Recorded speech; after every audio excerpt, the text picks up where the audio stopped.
Hoy vamos a estar trabajando algunas cuestiones que tienen que ver con la construcción de la realidad, que es un tema que ya han estado viendo seguramente los prácticos, vinculado a la temática central de esta cursada, que es la de culturas afectivas. Cuando decimos que la realidad se construye, ya esto creo que habrá quedado suficientemente claro, incluso por los materiales, los textos que están en el libro de cátedra, ¿no? El sujeto de la comunicación. Lo que estamos diciendo es que el sentido de la realidad es construido socialmente. Hacemos una distinción entre lo que es propiamente la realidad propia de las cosas, la realidad física, la realidad ontológica, y aquello que nosotros somos capaces de atestiguar en relación a esa realidad.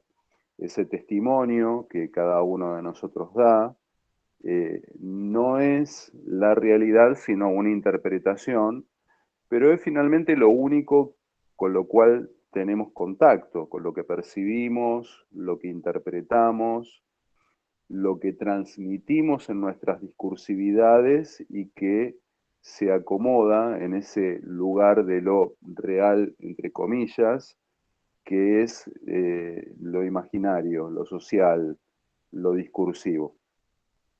Por otra parte, ya presentamos también el concepto de culturas afectivas, pero hoy quería empezar contándoles un par de historias. Y una de estas historias tiene que ver con algo que encontré el otro día en las redes sociales.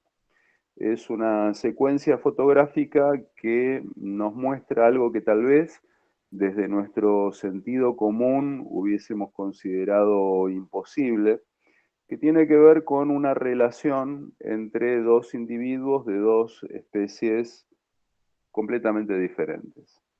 Eh, un momentito que voy a compartir pantalla para mostrarles de qué les estoy hablando.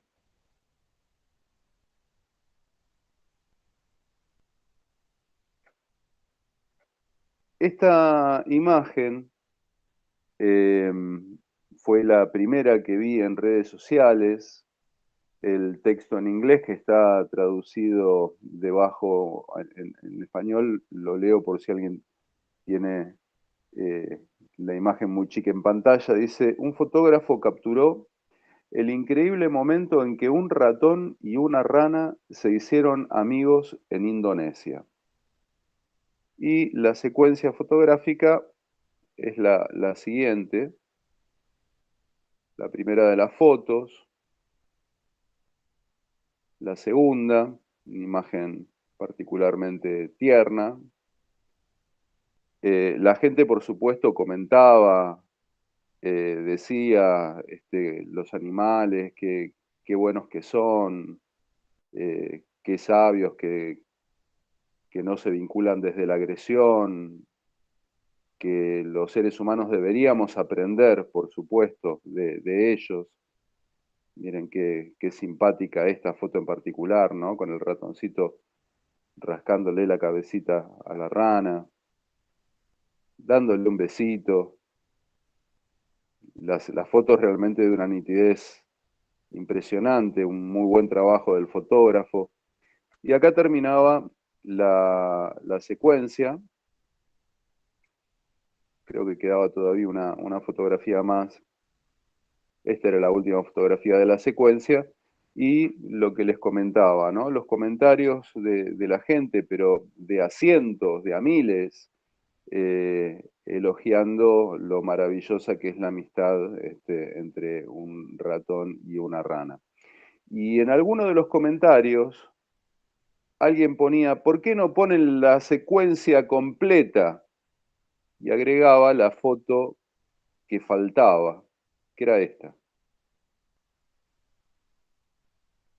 La foto que, por supuesto, resignifica completamente el discurso, la historia, el relato, si ustedes quieren utilizar esta expresión a la cual nos hemos acostumbrado. Y hay dos conceptos, o tres, o varios, que vienen a vincularse a esto que les acabo de mostrar, que tienen que ver con nuestra materia. Por un lado, el tema de construcción discursiva, ¿no? Cómo a partir de determinados elementos se construye una historia, un imaginario, sin que necesariamente esa discursividad tenga un sustento en la realidad. Hay otro concepto que es el de puntuación, que esto probablemente no lo encuentren en los textos, pero que es muy, muy simple de explicar. A nosotros nos cuentan historias y hay alguien que decide dónde empieza y dónde termina esa historia. Y antes y después de ese inicio y de ese final que son arbitrarios, pasan cosas que pueden resignificar el segmento de relato con el cual nosotros tenemos contacto. Si esta secuencia fotográfica que yo les mostré recién termina en la penúltima fotografía, claramente hay una posible construcción de sentido muy diferente de la que uno puede hacer si considera la última fotografía. Y esto sucede en cualquier historia, en cualquier relato, en cualquier construcción imaginaria que uno produzca. En última instancia, por lamentable que esto pueda parecer, en el final de todas las historias está la muerte. Así que los finales felices son una construcción.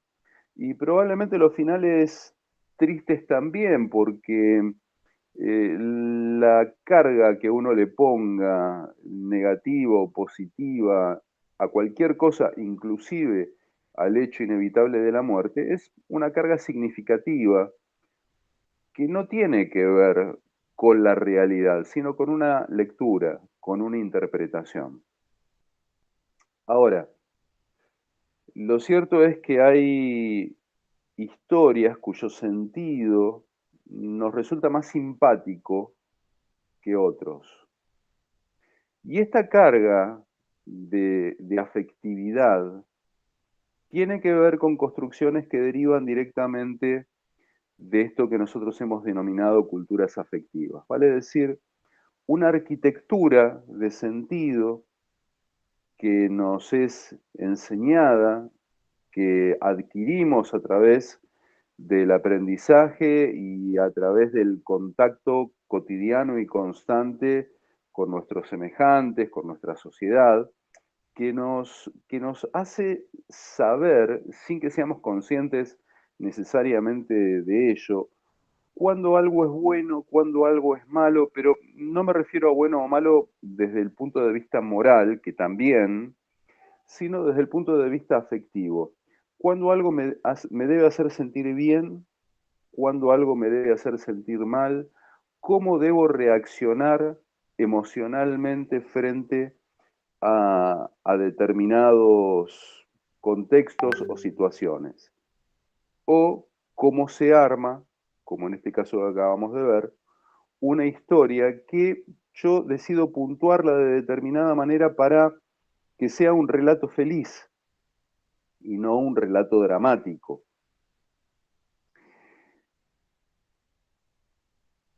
Hay otro relato que quisiera compartir con ustedes. Es un cuento muy, muy breve que escribió una vez Marco de Nevi.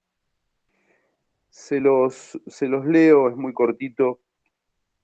Se titula La invención de la escritura. Y dice así: el paraíso era eterno. Adán y Eva, pues, no vivían en el tiempo sino en la eternidad, donde no hay un antes, una ahora ni un después. Hasta que un día Adán, acaso de puro aburrido, inventó la escritura. Y Eva aprendió a leer y a escribir. Entonces, lo cual es un error de léxico, porque en la eternidad tampoco hay un entonces, se le ocurrió la idea tan femenina de llevar un diario íntimo. Eva escribía: Adán come una manzana verde con 3 pintas doradas. Yo cazo una mariposa azul que tiene en las alas unos círculos amarillos. Conjugaba los verbos en tiempo presente porque en la eternidad no hay pasado. Leía luego en voz alta lo que había escrito y Adán volvía a ver mentalmente aquella manzana de las 3 pintas rojas. Eva recordaba la mariposa azul con redondeles de oro. Hubo así una eternidad ya fija en las letras del alfabeto inventado por Adán. Una segunda eternidad de manzanas sin comer y mariposas sin cazar, y entre ambas un instante fugaz en el cual Eva escribía. Entre tanto, Adán y Eva habían empezado a envejecer y la eternidad del paraíso se disolvía lentamente en la niebla del tiempo. Y este relato nos habla de una característica fundamental también del ser humano que tiene que ver con las construcciones y es su categoría de sujeto histórico, de sujeto anclado a una historicidad, vale decir, a una serie de relatos, porque la memoria, incluso la propia memoria, y no hablo solamente de la memoria social, es una memoria engañosa. Uno muchas veces arma en la cabeza o en el alma o en el cuerpo o donde sea que se arman las historias, historias tal como a nosotros nos gusta recordarlas, no necesariamente historias que se ajusten a una verdad histórica objetiva. Ya lo dice la canción, si la historia la escriben los que ganan, eso quiere decir que hay otra historia, hay otras historias que dependen, como toda construcción de la realidad, de una perspectiva, de una interpretación, de un modo de ver, pero también de una afectividad.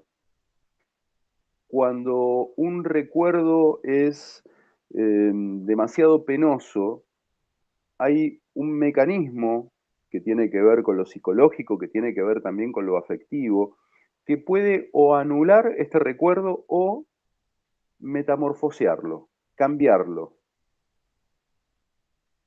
adecuarlo a algo que nos convenga más. Y todos nosotros tenemos como una especie de componente mitómano que nos lleva a terminar creyendo a pie juntillas en estos relatos que nosotros nos hacemos. A veces relatos que nosotros ubicamos en el terreno de recuerdo que una vez.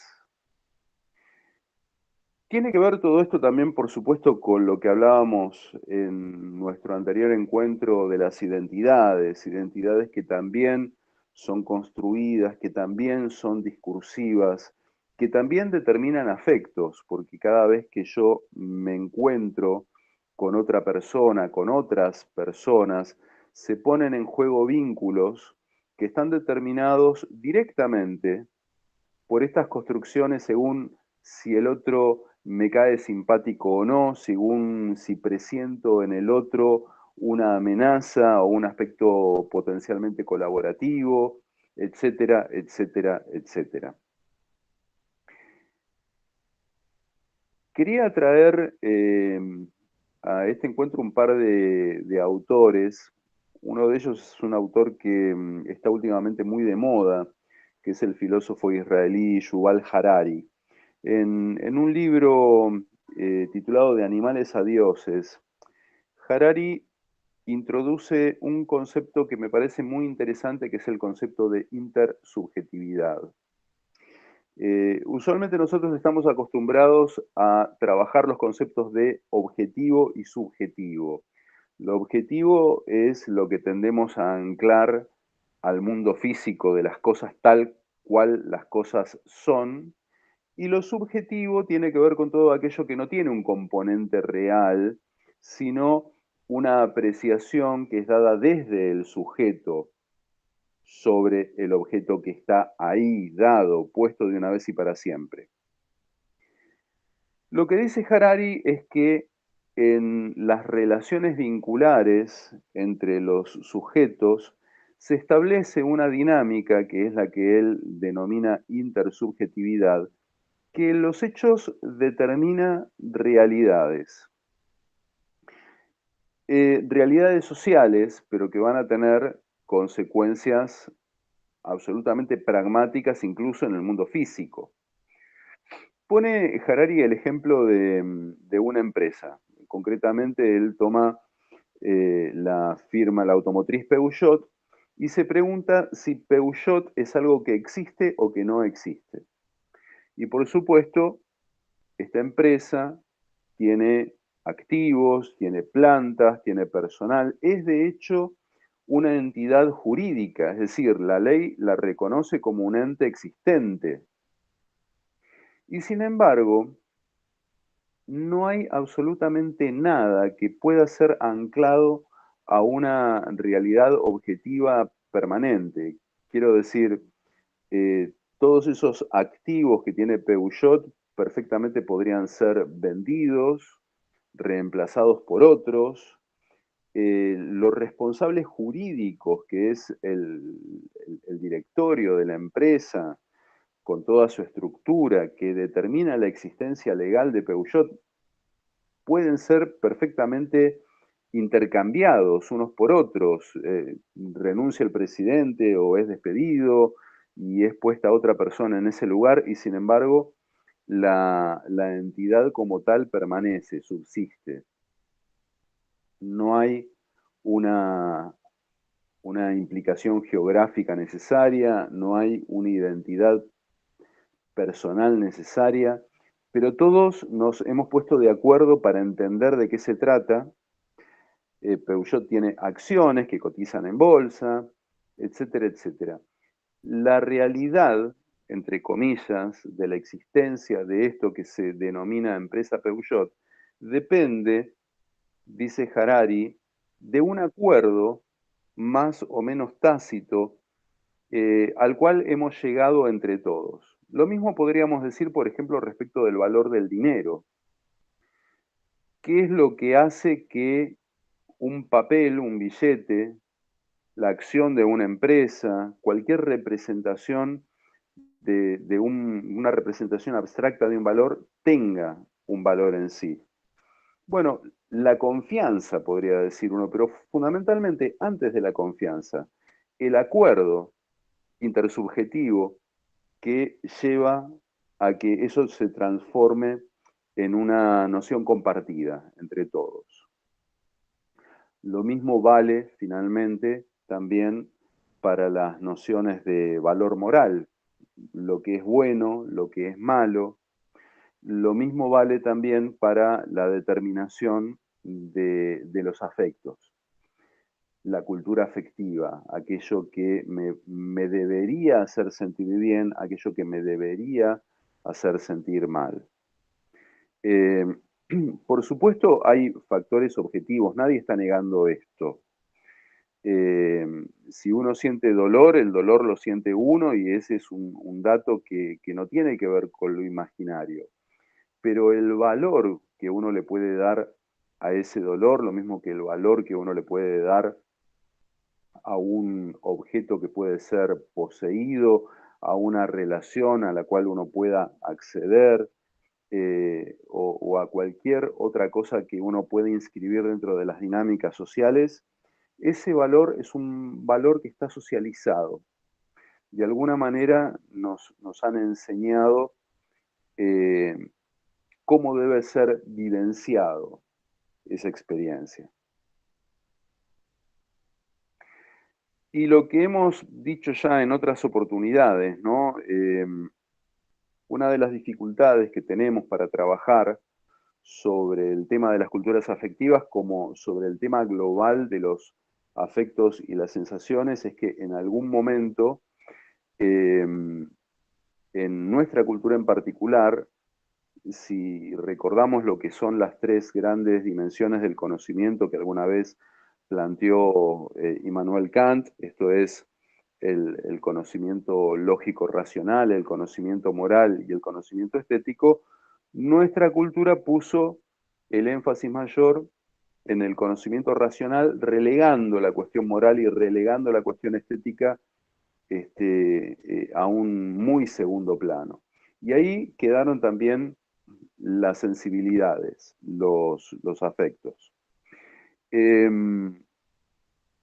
Si uno hace un recorrido histórico por la cultura occidental, en algún momento, allá por el siglo XIX, el romanticismo va a rescatar el valor de lo sensible, pero lo va a rescatar desde un lugar absolutamente estético, no filosófico, no fundante de una verdad, hasta que finalmente la fenomenología sí va a venir a decir, primero de la mano de Heidegger, luego con Sartre, Levinas, todos los autores que ustedes han ido viendo en los prácticos, que, que ahí en lo afectivo hay un índice que sí es auténticamente de conocimiento. Un ejemplo que a mí me gusta dar, que los estudiantes de mi comisión ya lo han escuchado seguramente, es que si uno tiene que intercambiar experiencias con una persona que ha nacido ciega y ha sido ciega toda su vida, uno el conocimiento de lo que es el color amarillo o el color verde o el color rojo lo tiene. Es una forma de conocimiento, pero son conocimientos que son intransferibles. No hay manera de verbalizar estos conocimientos para ponerlos en potestad del otro. Y lo mismo sucede en el terreno de los afectos. Uno no puede transmitirle a través de una discursividad al otro qué es lo que siente cuando siente. Y sin embargo, ese sentimiento está ahí.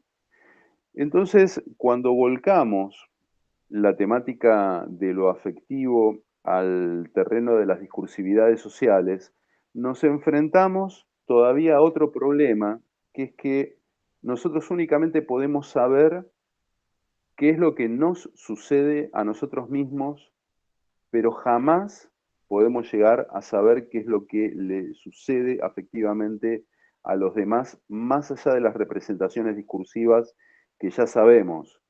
Una cosa es que yo te diga lo que siento y otra cosa es lo que siento, mapa y territorio. Hay un par de textos más que quisiera sumar a este encuentro como para ir incorporando algunos conceptos. Por un lado, quisiera traer a Ernesto Sábato, que alguna vez él asoció la idea del arte y de los sueños, diciendo que un artista sueña por parte de toda la comunidad. Y trataba de explicar esto a través de dos conceptos, el concepto de poiesis y el concepto de catarsis. Poiesis lo podríamos traducir como poética, pero poética no en el sentido de poesía, sino de todo aquello que tiene una experiencia estética que es del orden de lo bello.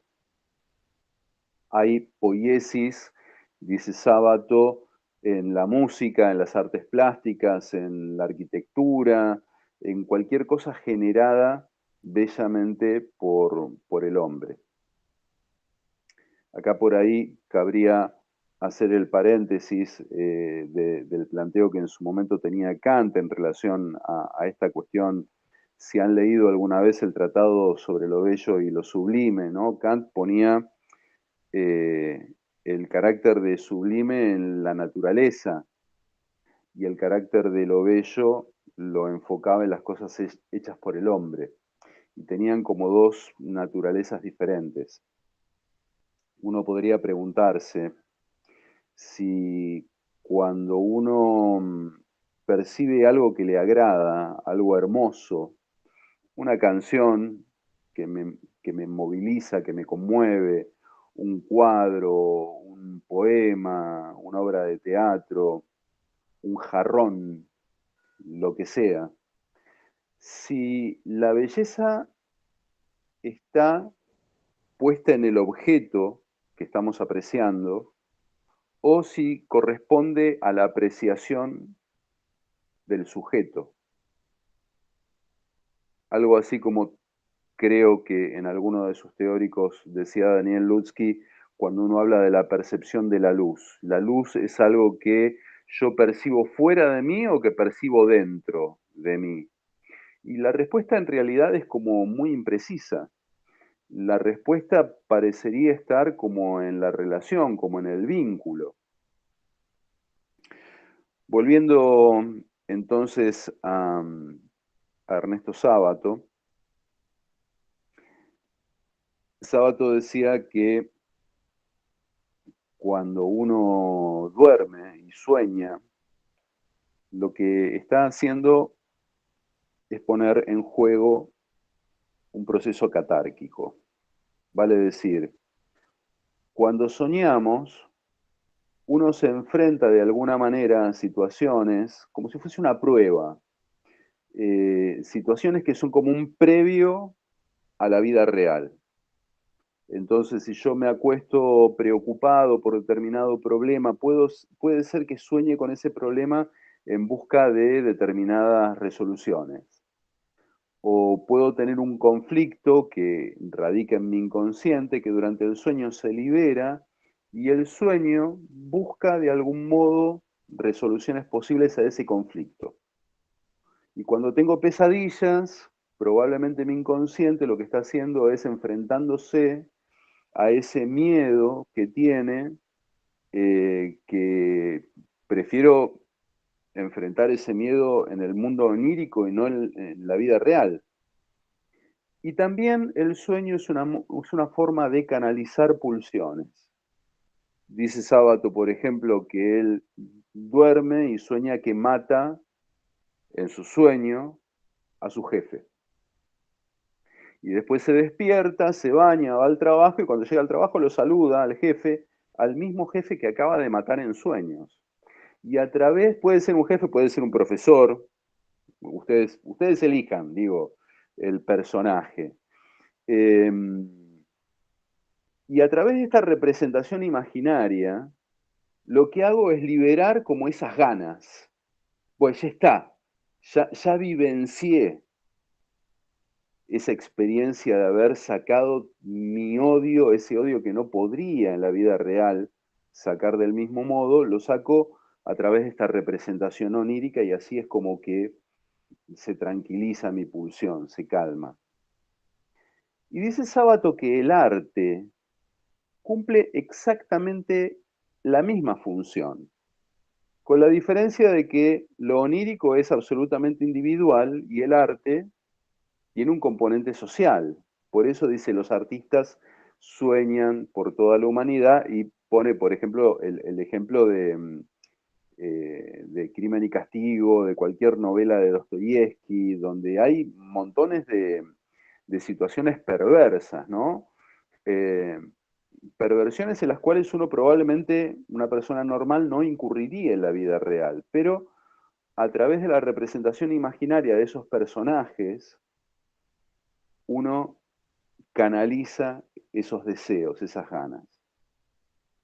Podríamos poner también el ejemplo del carnaval, ¿no? Donde el personaje que se representa en la máscara y que oculta al enmascarado, también de alguna manera actúa, ¿no? Y no soy yo el que está haciendo esto, es una ficción, quien en realidad, a quien habría que asignarle la responsabilidad es al personaje, a la máscara, es un como si, lo mismo que cuando uno cuenta un chiste, ¿no?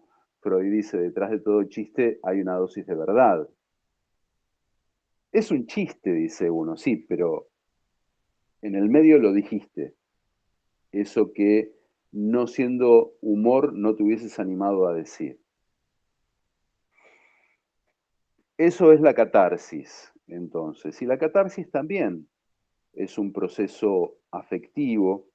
Y traigo esto de la afectividad combinado con la cuestión de lo artístico, porque ciertamente hay una vinculación muy, muy íntima, ¿no? Cuando hablamos de belleza o de fealdad, su contraparte, estamos hablando de algo que uno siente. Y tal vez el verdadero arte tenga que ver con esa conmoción de la cual hablan los orientales, donde verdaderamente hay una sincronía entre la vibración propia con algo que está fuera de mí, ya sea que yo lo esté plasmando fuera de mí o que lo esté apreciando porque está fuera de mí.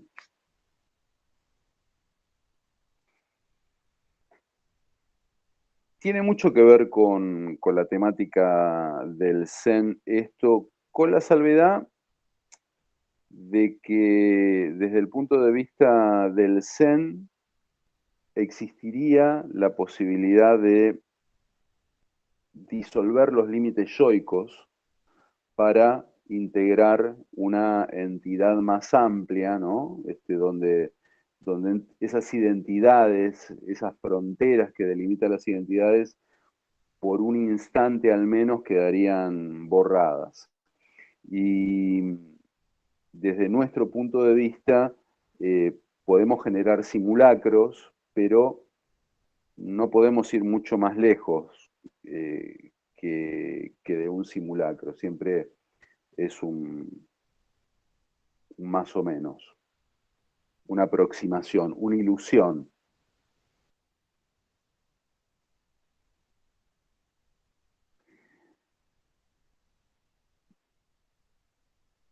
Pensaba en ese ensayo de Walter Benjamin que seguramente han leído en comunicación uno, dos o tres, no sé, en una de las comunicaciones que habla del aura de la obra de arte en el tiempo de su reproductibilidad técnica. Si no lo recuerdan, Benjamin, que hace como un contrapunto entre la fotografía y las artes plásticas, dice que el valor de una obra, de una pintura, de una escultura, es que es única, ocupa un lugar determinado en un momento determinado y uno puede hacer una copia de eso, pero la copia no es el original, el mapa no es el territorio. En cambio, en la fotografía, dice Benjamin, no hay un original. Todas las copias son absolutamente idénticas. Y eso que cuando Walter Benjamin escribe este ensayo, todavía no existía el mundo digital, ¿no? Donde absolutamente hay una identidad completa entre una copia y el original que no existe, de donde eso ha sido copiado. Entonces, Benjamin decía que en esos elementos unívocos, únicos, con un aquí y una ahora determinado, eh, había algo a lo que él denomina aura. El aura de la obra de arte en un cuadro o en una escultura tiene que ver con lo irrepetible de esa pieza en ese lugar y en ese momento. Y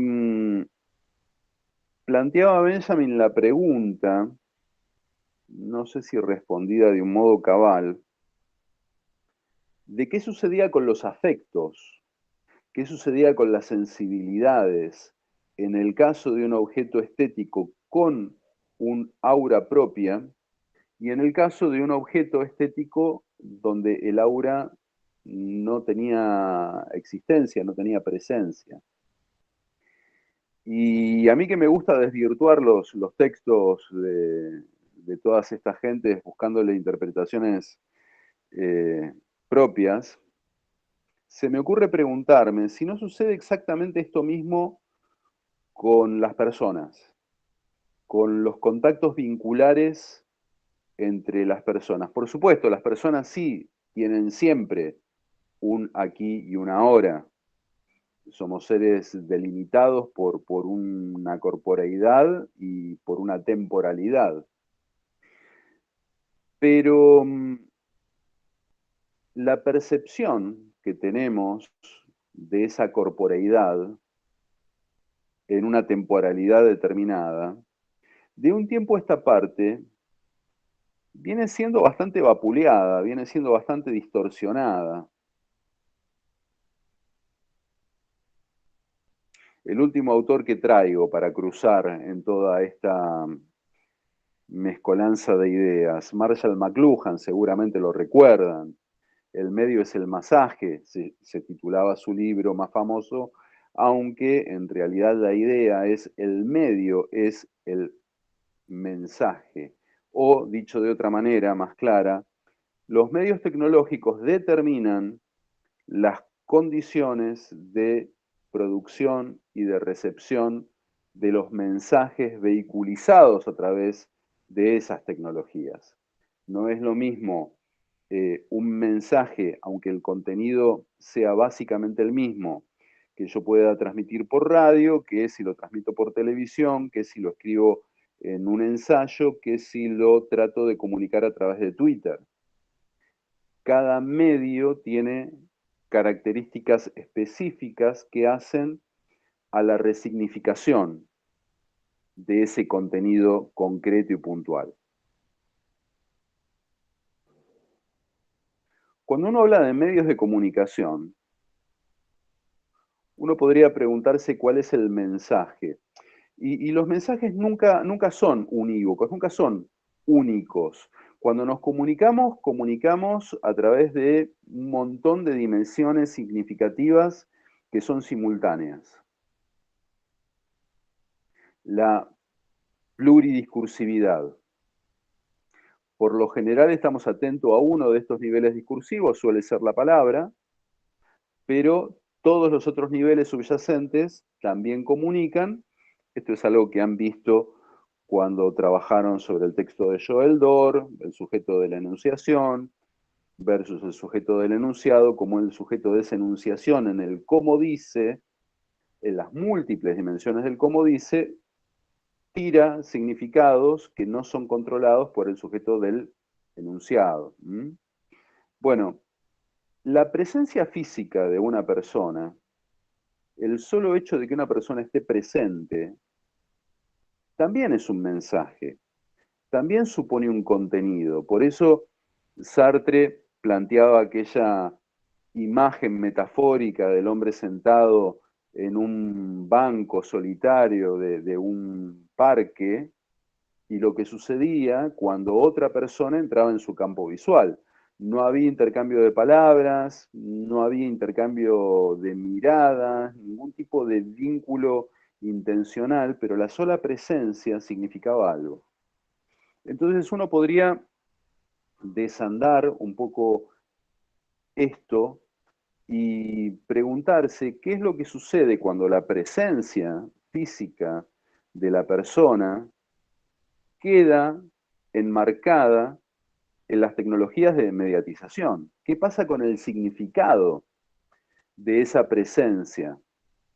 ¿Qué pasa con el simulacro de esa presencia? Porque una de las particularidades que tiene Internet es que en Internet el tiempo ha quedado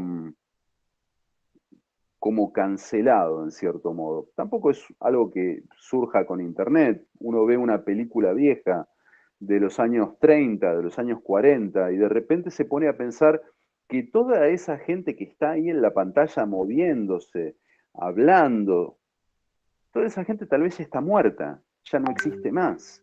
Y sin embargo siguen ahí, en la pantalla, como si fuese una novela de Bioy Casares, ¿no? La invención de Morel. La referencia es para quien haya leído esta novela, por supuesto. Si no, la pueden leer, los invito. Este teórico, de hecho, que está teniendo lugar aquí, no sé cómo defino este aquí. Para mí aquí es aquí en mi casa, pero para cada uno de ustedes aquí es otra cosa. Y ahora, sí, estamos en sincronía, va a quedar grabado en YouTube y algunos compañeros lo podrán ver, no sé, mañana, pasado, y otra gente capaz que lo ve dentro de 50 años, cuando yo ya estoy fuera de toda esperanza de seguir con vida.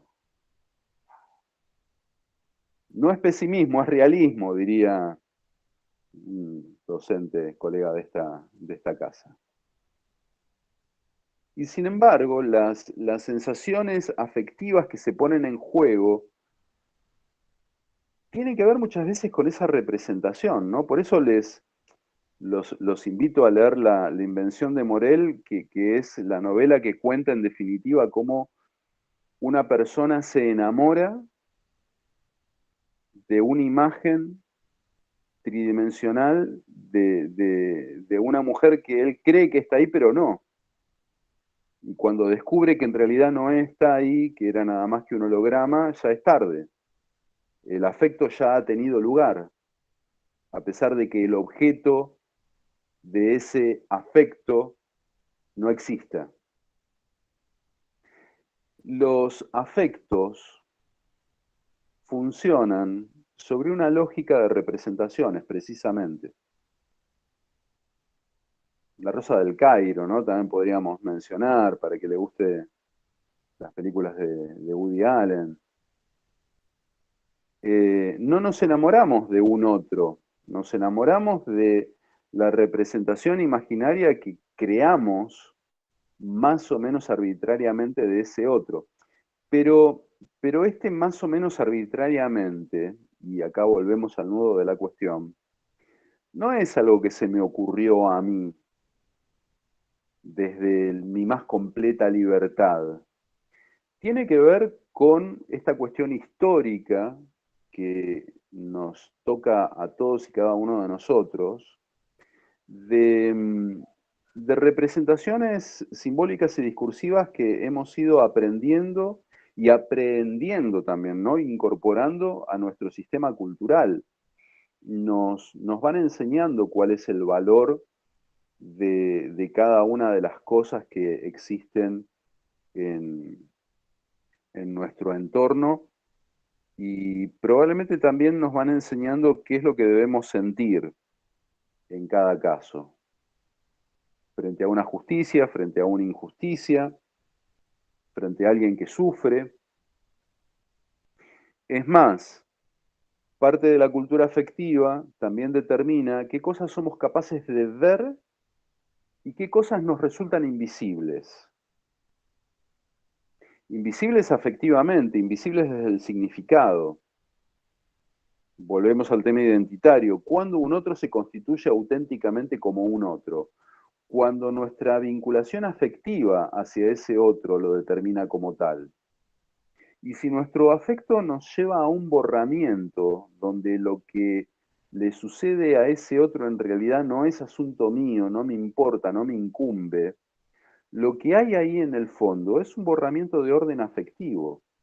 Es un no me interesa, un no me afecta, no me afecta, no hay afecto. ¿Por qué cuando le pasa algo a un pariente cercano o a un amigo cercano, lo siento mucho más que cuando le pasa a un desconocido? La vez pasada me encontré con un papelito pegado en una columna con una fotito de un perrito que se había perdido, Colita, ponele, estaba la fotito ahí del perrito, que era un caniche blanco, y decía, recompensaremos a quien lo encuentre. Entonces, yo pensaba esto, ¿no? Una persona que desde su buena intención, o no, no lo sabemos, encuentra un perro que es parecido, pero no es el perro perdido, es parecido nada más. Y con buena intención, o no, lo lleva hasta esta familia. Lo llama primero por teléfono y le dice, encontré a su perro. La familia se pone feliz, contenta. Y después, cuando se encuentran con el perro en cuestión, se dan cuenta de que no es su perro. ¿Qué sucede? ¿Se lo quedan o lo rechazan? Cada quien tendrá una actitud diferente. Pero digo, ¿qué es lo que diferencia a ese perro que estaba en la calle, que estaba sufriendo, que estaba solo, de ese otro perro que también está en la calle, está sufriendo, está solo, pero que era de la familia? Hay una valoración que es de orden histórico, pero que es también de orden puramente subjetivo. Uno coloca en ese individuo perro X, que puede ser uno u otro, una serie de componentes afectivos que lo hacen único, que lo hacen irrepetible. Lo que le pase a mi hija, a mí me importa. Lo que le pase a una mujer de la edad de mi hija, pero que no es mi hija, puede importarme, pero me va a importar menos. Y en algunos casos puede llegar a importarme nada, según la distancia que haya entre esa persona y mi propia identidad. Las arquitecturas identitarias generan efectos de afecto. Tiene que ver con el círculo de los míos y los círculos de los otros. Incluso dentro de ese círculo imaginario de los otros, puedo poner imaginariamente adversarios. Se habla mucho hoy en términos de política social de si el Estado tiene o no tiene la responsabilidad de asistir a aquellas personas que no tienen medios económicos. Y lo vemos todos los días. Hay gente eh, que rechaza esa responsabilidad del Estado, que dicen, basta de planes, que vayan a trabajar sin preguntarse, por supuesto, si hay trabajo disponible. Le están dando de comer con mi plata, dicen algunos. Esto tiene que ver con una cuestión identitaria. Esos supuestos otros que se benefician con lo que supuestamente pongo yo como plata, están fuera del círculo identitario de quien pronuncia este discurso. Es incapaz de identificarse con esos otros. Si un amigo se queda sin trabajo, si un pariente se queda sin trabajo, es posible que le ofrezca plata en préstamo, que le diga, mira, no te preocupes incluso por devolvérmela. ¿Por qué una misma persona puede tener actitudes tan diferentes frente a situaciones idénticas respecto de dos personas distintas? La identidad que marca un nosotros y un los otros determina afectos. Pero ya dijimos que la identidad es una construcción. Perfecto. Agustín, te escucho. No, quería añadir que lo de la identidad justamente y lo de ser diferente con las personas en cuanto a la afectividad, yendo a un caso extremo, ¿no? Para que yo escuché bastantes testimonios de personas que son hijos de genocidas y que ellos en su casa a propósito lo hacían, ¿no? Obviamente, o tal vez por algo de ellos, digamos, personal, por esto del afecto, no mostraban ser las personas que eran con los que odiaban y torturaban a los que además le negaron la identidad a muchos, a todos, digamos, pero, o sea, como los despreciaban, Echecolás no sé si hubiese picañado a su hija que lo detesta y se cambió el apellido, por ejemplo. Ujú. Probablemente no, quiero creer, o no sé, capaz si era marxista así, pero digo, a los otros no les importaba directamente como si no fuesen seres humanos, o sea que se puede llegar hasta un punto, digamos, de separar en el que ya directamente te tratan como un objeto. Absolutamente. A mí me gustaba hace un tiempo proponer la siguiente pregunta en situación de examen.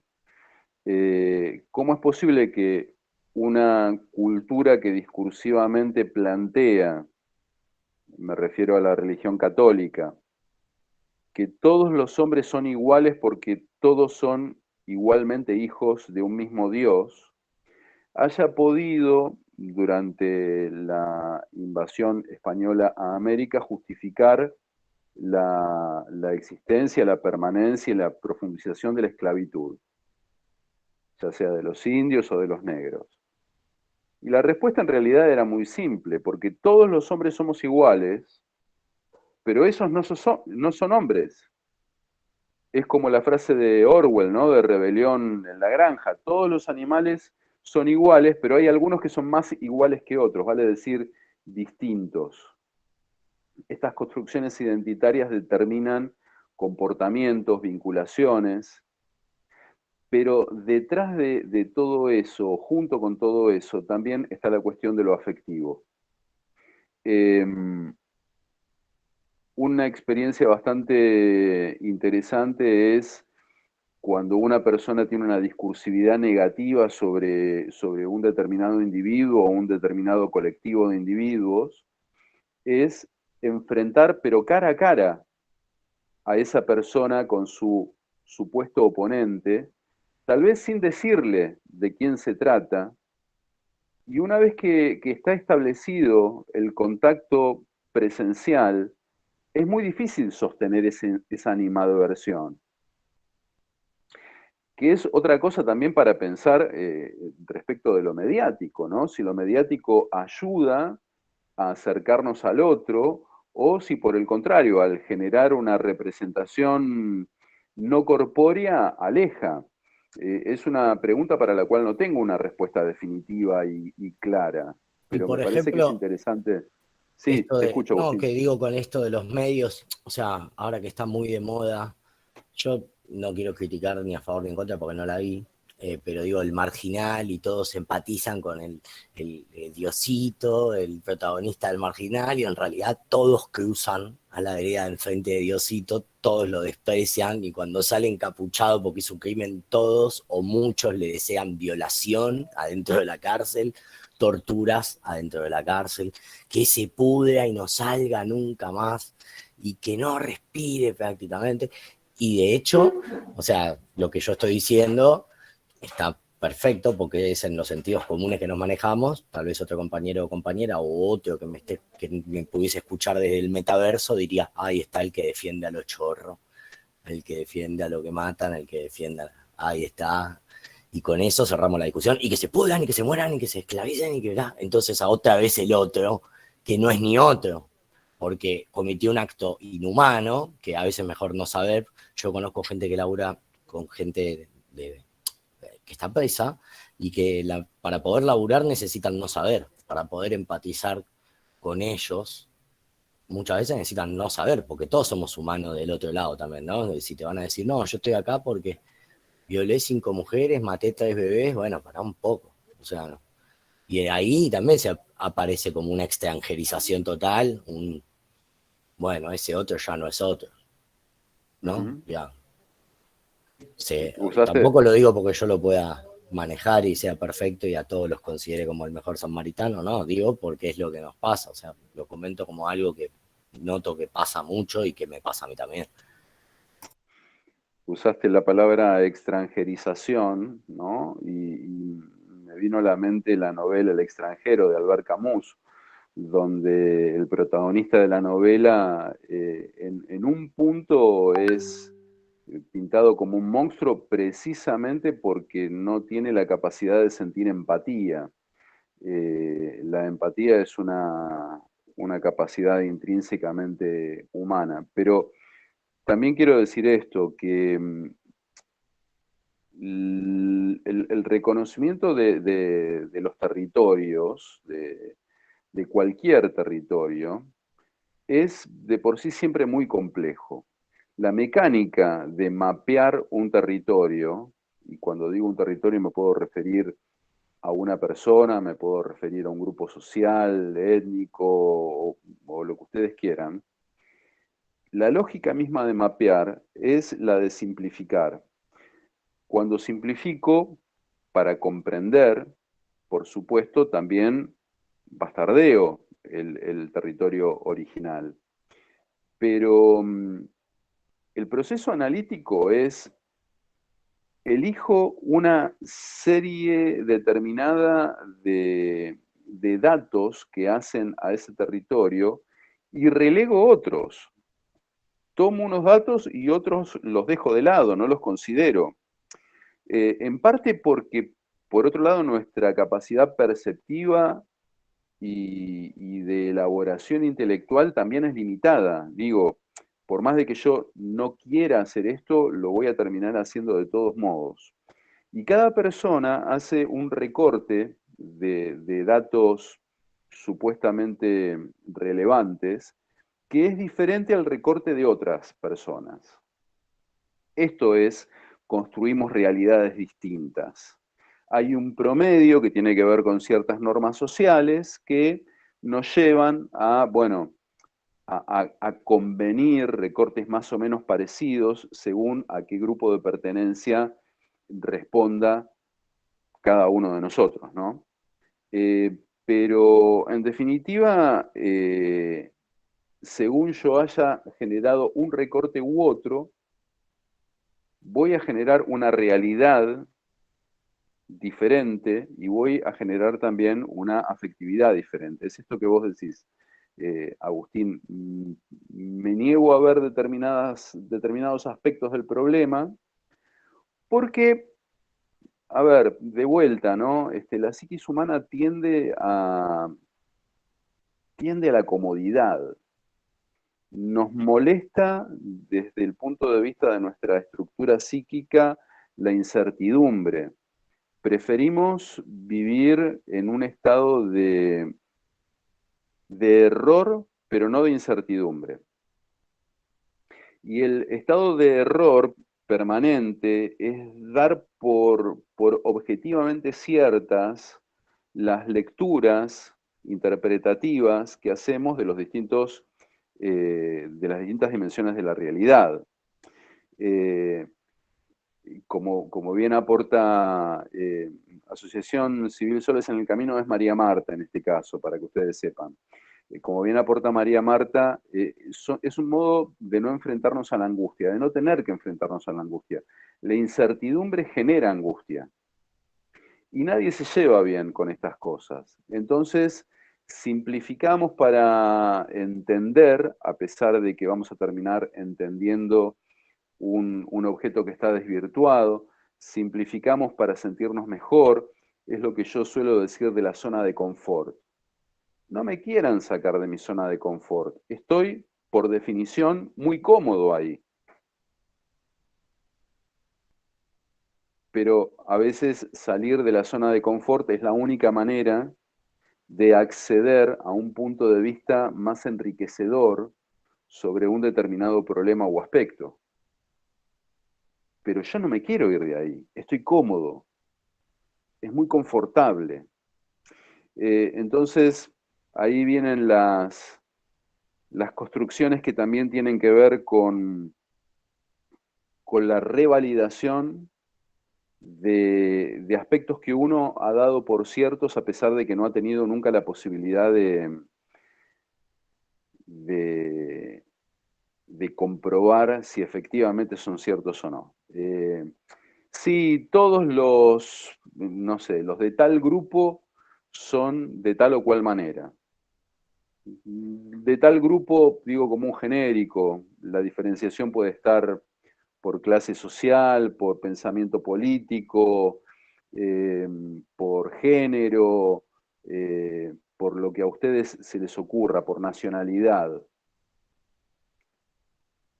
Yo no lo he comprobado. ¿Cómo puedo saber que todos los que integran ese grupo son así si apenas conozco a dos que responden a la característica de clasificación de ese grupo? Pero me tranquiliza ese discurso, porque me facilita ciertas reglas que yo sé que debería seguir en función de establecer mi vínculo con ese grupo. Que esas reglas sean falaces es lo de menos. Afectivamente yo me siento conforme con saber cómo debo sentir frente a ese otro. ¿Y de dónde saco yo estas normas? Y bueno, las recojo de las discursividades que están circulando todo el tiempo en mi entorno. A un chico que sus padres todo el tiempo le dicen que se tiene que cuidar de tales y cuales, y yo no sé si podemos acusar a ese chico el día de mañana de ser un prejuicioso, o hasta qué punto lo podemos acusar. Eh, y es tal como está señalando en el chat Agustín, este tipo de mecanismos es el sustento de todas las ideologías, más allá de que decidamos ponerle el rótulo de buenas o de malas, ¿no? Eh, una vez alguien me dijo que no hay ninguna persona lo suficientemente perversa como para creer que, que es el villano, que lo que está haciendo está mal. Inclusive los jerarcas nazis estaban convencidos de que lo que hacían se justificaba de alguna manera, que de alguna manera estaba bien, lo cual nos pone en un dilema moral muy importante, cómo resolver estas cuestiones, cómo saber si el que está equivocado es uno o el otro. Eso ya nos llevaría a un tema que por supuesto excede los límites de esta clase, aunque, aunque me lleva a pensar de vuelta en el tema del arte que tratábamos antes, ¿no? Porque hay una discursividad sobre qué es arte y qué no lo es. Uno puede decir, bueno, en el Museo del Louvre está la Gioconda y la Gioconda es un ejemplo claro de aquello que es arte. Pero si cualquiera de ustedes va al Louvre, se para delante de ese cuadrito que es chiquitito, y ese cuadro no les hace nada, no les dice nada, ¿desde dónde ustedes van a seguir afirmando que es una obra de arte? Bueno, desde la discursividad social. Y lo mismo pasa al revés. Si alguien dice que algo no es arte, los nazis, ya que los trajimos acá, habían establecido una categoría que era la del arte degenerado. El arte degenerado era toda manifestación estética que estaba hecha por un judío, por un afroamericano, eh, etcétera, etcétera. Y esa categoría circuló socialmente. Entonces, decía, tal vez la única instancia válida para decir que algo sea arte o no sea arte, sea, ¿qué me pasa a mí? ¿Me conmueve? ¿No me conmueve? ¿Me saca de mi eje y me lleva a otro lado?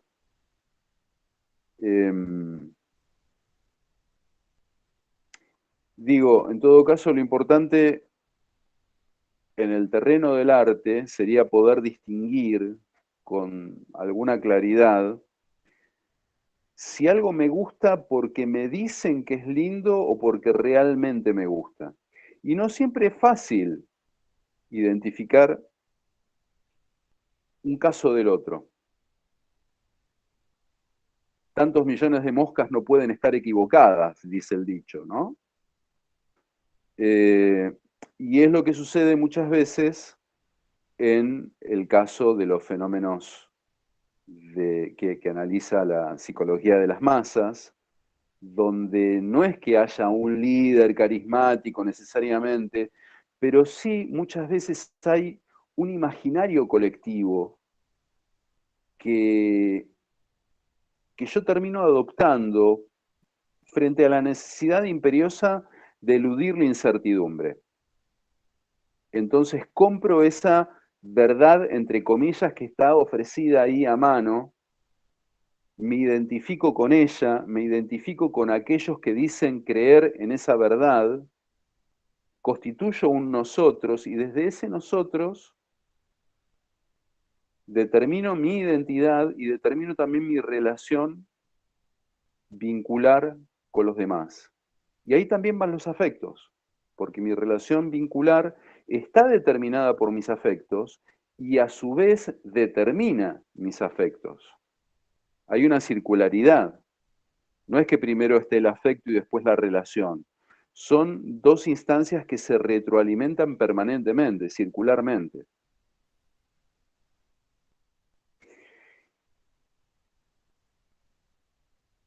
Bueno, no sé si quieren aportar, comentar algo de todo lo que hemos visto hasta aquí, si queda claro, si sienten que queda claro.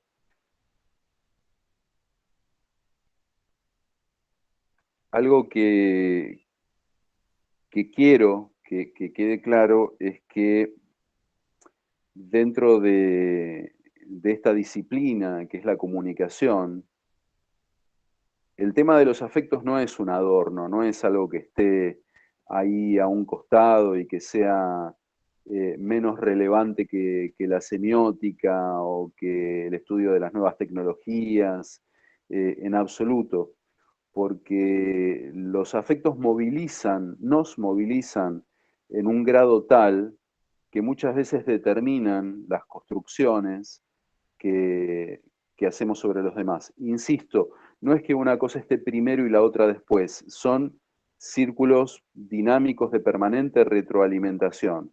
Pero ese elemento afectivo que es previo a lo intelectual, primero siento, después puedo reflexionar si me lo permito en relación a eso que siento. Pero antes de la reflexión estuvo el sentimiento. Ese sentimiento ya determina cuestiones vinculares de aproximación o de alejamiento a esos otros, ya determina mecanismos clasificatorios que me van a poner en el mismo grupo o en la vereda de enfrente de ese grupo, Profe, etcétera, etcétera, etcétera. Sí, Agustín. podríamos decir, por ejemplo, entonces, basándonos en esto, que los afectos determinan los significados. O sea, lo que yo vaya a entender, primero va a estar determinado por lo que yo siento. Sí, insisto que es una circularidad, ¿no? Porque el significado también determina afectos.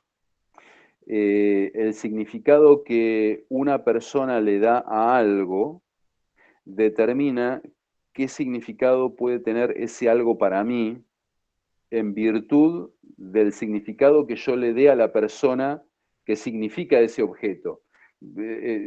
Termina siendo medio confuso, pero recuerden que las relaciones no son siempre lineales, sino que estamos en una arquitectura reticular sumamente compleja, donde yo ahora, Agustín, te estoy hablando a vos, pero al mismo tiempo le estoy hablando a cada uno de los que están aquí, le estoy hablando a los que todavía no están aquí porque lo van a ver por YouTube, y estoy hablando desde la experiencia histórica que tengo de toda la cantidad de gente que me habló alguna vez acerca de estos temas.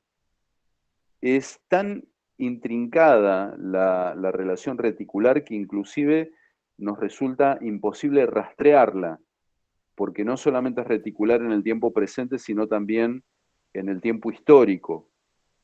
O Y no sea que solamente es, sí, perdón. no digo que esa cadena de significados y significantes, después de que conoces a una persona, por ejemplo, Ujú. podría modificar o modifica hasta algún punto esa primera óptica, digamos, que hablábamos antes y que mencionamos también otros teóricos, digamos esto de yo te veo a vos, vos a mí no me conoces, igual ya me transmitiste algo. Ujú. Y en base a eso que me transmitiste, desde ahí yo voy a recepcionar lo que digas y después capaz lo puedo cambiar. Absolutamente, como una manera de superar ese prejuicio inevitable, ¿no? Pero incluso voy a situaciones mucho más ínfimas, Agustín. Tu nombre, que es tuyo, pero también es el de muchas otras personas, para mí históricamente puede significar algo diferente de lo que puede significar para María Marta o para Camilo, o para Pedro o para Carolina. Yo una vez me crucé por ejemplo, con un Agustín que me hizo mucho bien o que por el contrario me hizo mucho daño. Y yo no sé hasta qué punto puedo desvincular ese significante de esa situación histórica. Quiero decir, esto de los preconceptos tiene raíces tan profundas que ni siquiera las puedo rastrear. Y después está el hecho de que cada uno de nosotros hace bandera con estas cosas, ¿no? Eh, Hoy estuvimos hablando mucho acerca de la estética y del gusto. Hay un ensayo muy interesante de Pierre Bourdieu que se titula La metamorfosis de los gustos, donde Bourdieu se pregunta por qué nos gustan las cosas que nos gustan, que es una pregunta muy parecida a por qué aprecio las cosas que aprecio, por qué detesto las cosas que detesto. Yendo al eje de los gustos, Bourdieu habla en este ensayo explica cómo se constituye una élite de los gustos. Entonces, para poner un ejemplo, gente que es abonada al Teatro Colón, pero no porque le gusta la música clásica, sino porque no cualquiera puede tener un abono en el Teatro Colón. Entonces hay un significante que por un lado tiene que ver con la experiencia estética, pero al mismo tiempo ese mismo significante tiene que ver con una posición social. Yo tengo un abono a este lugar y no todos lo tienen. Eso me coloca en el lugar de una élite. Ahora, si mañana se diera el caso de que el gobierno de la ciudad decide poner entradas popularísimas para el Teatro Colón para que todo el mundo pueda ir, ¿qué es lo que sucede con el CCK? El público del Teatro Colón no es el mismo del CCK. ¿Y qué diferencia hay? En un lugar voy a escuchar una orquesta sinfónica, en el otro voy a escuchar una orquesta sinfónica. Sí, pero el CCK es gratis. Entonces, este significante modifica el nosotros inclusivo de la élite, dice Bourdieu.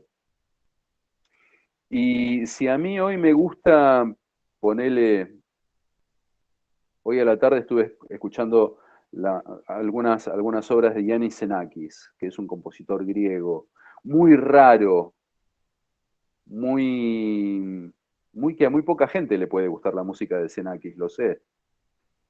Entonces yo lo traigo acá como una bandera.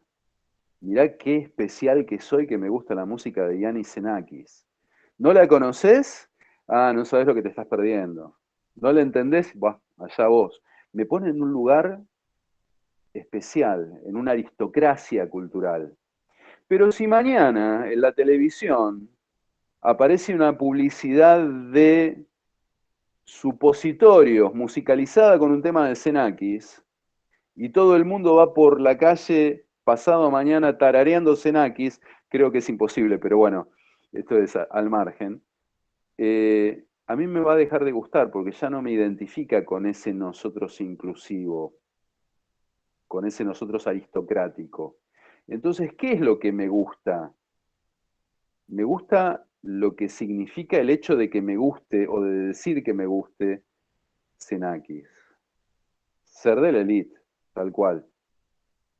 Y con los afectos pasa lo mismo. ¿Por qué desprecio a determinados círculos sociales y no a otros? ¿Y por qué ese desprecio me hace estar en un círculo determinado a mí? La afectividad vinculada a lo identitario. Y ahí aparece lo de la incertidumbre, ¿no? Como diría el filósofo Macri. Hay que aprender a vivir en la incertidumbre. Pero digo, porque si vos te salís de un lugar de confort, en el que, por ejemplo, yo contaba hoy que justo ayer jugamos a la pelota, un amigo empezó a decir cosas racistas contra otro, y de los 20 del equipo es el más morocho de todos. Yo soy morocho, pero él es bien morocho. Y, y nada, yo no podía entender, pero en realidad sí entiendo, porque si sale de ahí deja de decir, este negro de mierda, este salteño, son bolivianos y todas esas cosas, pasa a ser uno de los de allá. Claro. O sea, ¿entendés? Si se pone en el lado de los de allá, tiene toda la de perder. O sea, es discriminado, entonces está en una zona ahí que piensa que así zafa. Yo quiero trato de empatizar, trato de comprender, ¿viste? Hace poco, Agustín, rastreando, a veces boludear en las redes sociales puede ser muy interesante. No sé cómo, pero llegué a una página de Facebook de un grupo neonazi boliviano. Explícame cómo en Bolivia puede haber un grupo neonazi.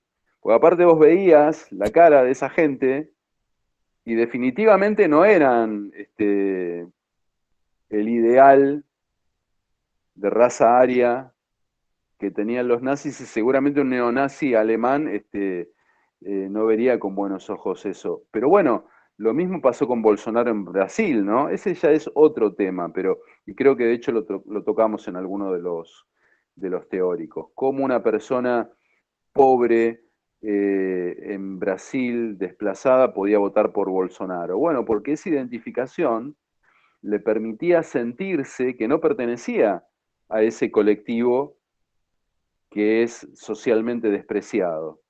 El desprecio hacia los que menos tienen lo identificaba a esta persona en el lugar en un lugar distinto, ¿no? De ese grupo segregado. Somos bichos complicados y somos capaces de hacer una bandera de cualquier cosa. El otro día con mis amigos discutíamos acerca de gustos de helados y alguien dijo, ¿a quién le puede gustar la crema del cielo? Y alguien más dijo, ¿a quién le puede gustar la menta granizada? A mí, carajo, aguante la menta granizada. Y en ese momento me di cuenta que había hecho de la menta granizada una bandera, como podía ser Xenakis. Y claro, es simpático que uno use la bandera de la menta granizada, de Xenakis, de Che Guevara o de Boca Junior. Pero en cuanto alguien decide a usar la bandera del fascismo, ya deja de ser tan divertido. Y sin embargo el mecanismo es el mismo. Y es un mecanismo que en el fondo está atravesado por lo cultural afectivo. Alguien me ha enseñado que está bien apreciar desde el aprecio, desde el afecto, determinadas cosas, determinados componentes de la sociedad y despreciar por el contrario otros.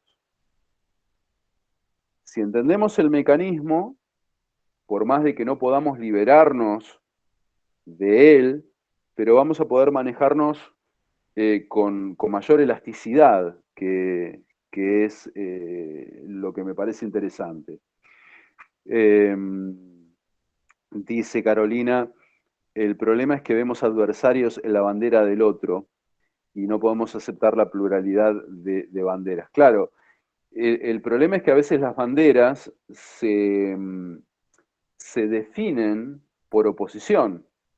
Entonces, ahí ya desde la misma lógica, donde vos decís, soy la bandera del oponente, soy la bandera, perdón, soy la bandera en relación a mi oponente. Ya no podés, lo de la menta granizada, sí, bueno, está todo bien, pero cuando vos levantás la bandera de la raza aria, lo estás haciendo por oposición a aquel que no es de raza aria. Entonces, ahí la bandera tiene una significación ya de entrada de exclusión de un otro. Y bueno, como dije, ahí la cosa deja de ser divertida.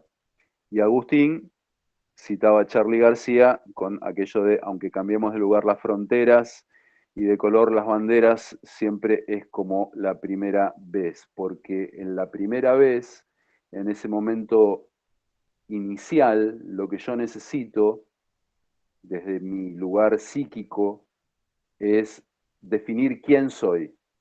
Y para definir quién soy, me echo encima atributos que automáticamente me van a diferenciar de quienes se han puesto otros atributos. Algo así. Una última cosa respecto de lo que decía Agustín sobre aquel que dijo que hay que acostumbrarse a la incertidumbre. Ojo, por el tema de la polisemia que yo siempre traigo a colación, una misma frase, hay que acostumbrarse a la incertidumbre, tiene un sentido muy distinto cuando lo digo yo que cuando lo dijo aquel. Aquel quería decir, hay que acostumbrarse a la incertidumbre de no saber mañana si vas a tener un laburo. Yo digo, hay que acostumbrarse a la incertidumbre de no estar tan seguro de quién sos, porque si te haces cargo de esa duda, de la posibilidad de esa duda, vas a poder crecer con esta plasticidad, ¿no? De comprender mejor al otro, al que es distinto. Entonces, la misma frase, pero dos significaciones radicalmente distintas. No me identifiquen con aquel, se los pido por favor.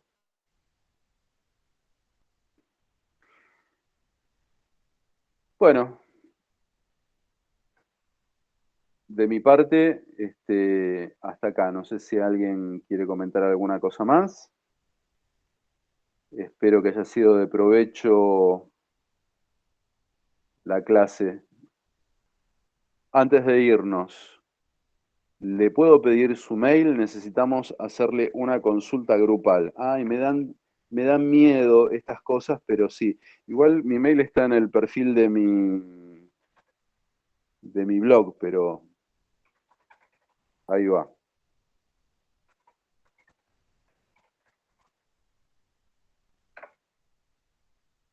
Ahí fue, Carolina. De nada. Gracias a todos ustedes por la atención, por la paciencia y no recuerdo el lunes que viene quién da el teórico, pero alguien lo va a dar. El profesor Lutzky, creo. Muy bien, esperemos que... Abrazos para todos. Gracias Neri, por acompañarme. Y gracias. Bueno. Chao, gracias. Nos vemos Nos vemos. Saludos a todos.